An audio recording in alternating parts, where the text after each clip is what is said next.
नमस्कार दोस्तों, जय श्री श्याम। एग्ज़ाम के 15 दिन लगभग हमारे पास बचे हैं। सेल्फ डाउट आना कि मैं एग्ज़ाम निकाल पाऊंगा, क्योंकि मेरी अभी इतनी तैयारी नहीं हुई है, मेरा अभी उतना कोर्स नहीं हुआ है, मेरे दोस्त का बहुत ज़्यादा हो गया है, मैंने अभी रिवीजन शुरू नहीं करी है। तो ये सब चीज़ें आना दिमाग में बहुत लाजमी है। और इसकी वजह से होता क्या है कि आप डिमोरलाइज होना शुरू हो जाते हैं, पढ़ाई का टाइम जो है वो कम कर देते हैं। अच्छा खासा आप 12 से 15 घंटे पढ़ रहे होते हैं, सोच में ज़्यादा पड़ जाते हैं और अपना पढ़ाई का टाइम घटा करके 5 से 7 घंटे पे ले आते हैं और आप अपने मरने की तैयारी खुद अपने हाथों से करना शुरू कर देते हैं। आज मैं आपको कुछ ऐसी बातें बताऊंगा कि अगले 15 दिन प्लीज़ प्लीज़ प्लीज़ सिर्फ इस पे फोकस करिए। मैं ये नहीं कहता कि आप जो है 400 में से 400 ले आएंगे, लेकिन आपका जो बेसिक क्राइटेरिया है आप पास जरूर हो जाएंगे अगर अगले 15 दिन भी आपने इन सब चीज़ों को फॉलो किया। देखिए, सबसे पहले एक चीज़ समझिए कि आपको जो है ना 4 पेपर्स आपके पास है। Paper number 1, paper number 2, paper number 3, paper number 4। अब सबसे पहले मैं बात करूं लॉ एंड कम्युनिकेशन की, ठीक है ना। तो एक चीज़ समझिए, नेक्स्ट पेपर जैसे आपके पास है, मैं पहले लिख लेता हूँ, financial accounting and cost accounting, ठीक है ना। उसके बाद आपके पास पेपर है मैथ्स एंड स्टैट्स का, और उसके बाद है आपके पास इकोनॉमिक्स एंड मैनेजमेंट का। आप एक चीज़ समझिए, सबसे पहले ना एक टेबल तैयार करिए कि मेरा कितना परसेंट सिलेबस हो गया है।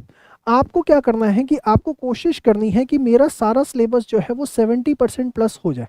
अब आप देखेंगे कैसे कि सपोज आपने लॉ एंड कम्युनिकेशन उठाया, तो देखा भाई लॉ एंड कम्युनिकेशन के अंदर जो है अपना मेरा सेल्स ऑफ गुड्स एक्ट हो गया है, कम्युनिकेशन हो गया है, ठीक है ना। और उसके बाद आपने देखा कि भाई इसकी एग्जामिनेशन वेटेज कितनी है। तो आपने क्या करना है, उस हिसाब से प्लानिंग करनी है कि भाई हाँ, मेरा सेल्स ऑफ गुड्स एक्ट हो गया, मेरा कम्युनिकेशन हो गया, मेरा 20% 20% मोटा मोटा 40% सिलेबस तो हो गया है। मुझे सर ने 70% का टारगेट दिया है, तो मुझे कोई एक ऐसा चैप्टर उठाना है जिससे मेरा 30% कोर्स और हो जाए। सबसे पहले ये प्लानिंग करिए कि मेरा क्या क्या हो गया। एक पेपर पेन उठाइए, उस पर लिखिए कि ये चीज़ जो है मेरी इसी सब्जेक्ट की हो गई है और एज ए परसेंटेज वो कितनी हो गई है। अगर आप इसकी पूरी सेक्शन वाइज वेटेज आपके पास नहीं है, तो आपका जो मॉड्यूल है उसके फ्रंट पेज पे ही लिखा होता है कि कौन सा पर्टिकुलर चैप्टर कितना परसेंट आपके एग्जाम में आएगा, वहाँ से आप उसे रेफर करिए।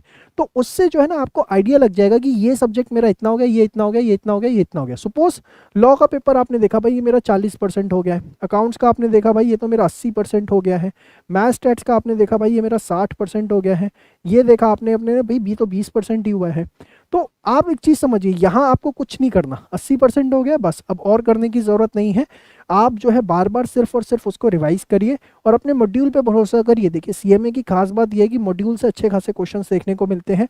वहाँ जो एमसीक्यू क्वेश्चन है, इलस्ट्रेशन क्वेश्चन है, सिर्फ आप उसको प्रैक्टिस करके चले जाते हैं, आपका एग्जाम लेवल ओवर हो जाता है। इससे ऊपर वहाँ पे कुछ भी नहीं आता। कोई XYZ नई चीज़ करने की ज़रूरत नहीं है, सिर्फ अपने मॉड्यूल पे भरोसा करो और कुछ मत करो।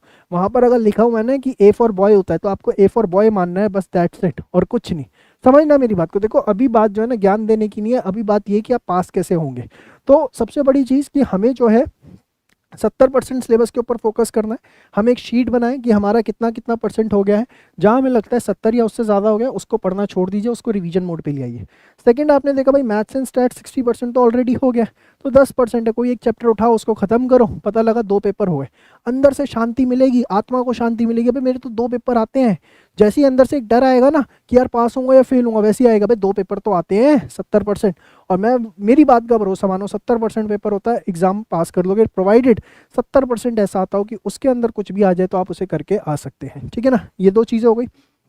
फिर आपने देखा कि भाई ये इको बहुत पीछे चल रहा है, 20% है, अब इसको थोड़ा सा जो है मैं बूस्टअप करूं, इसको मैं पहले 70% पे लेके आऊं।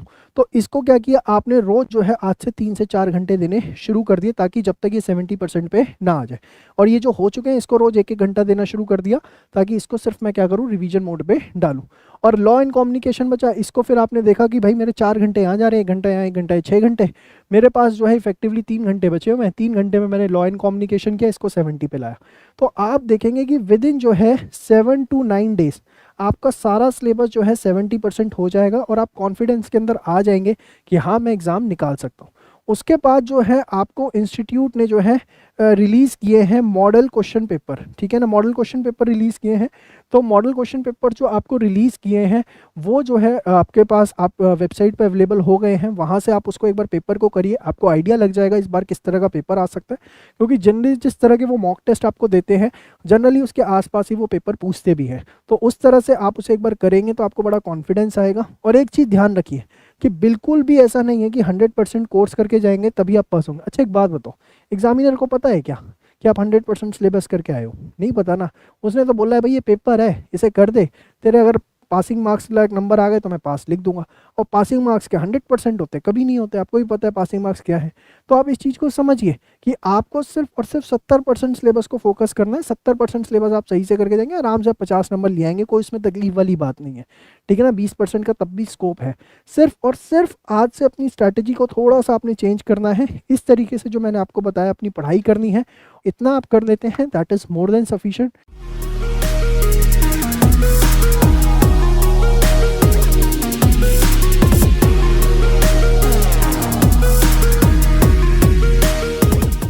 10 से 12 घंटे की रोज की पढ़ाई का शेड्यूल बनाइए अगले 15 दिन। 15 दिन अगर 12 घंटे पढ़ते हैं, 180 घंटे हमारे पास है, और इस 180 घंटे के अंदर हम एग्जाम सिर्फ निकाल के नहीं आएंगे, बहुत अच्छा करके आएंगे। आज के लिए इतने, मिलते हैं नेक्स्ट वीडियो में, तब तक के लिए बाय बाय, टेक केयर, जय श्री श्याम।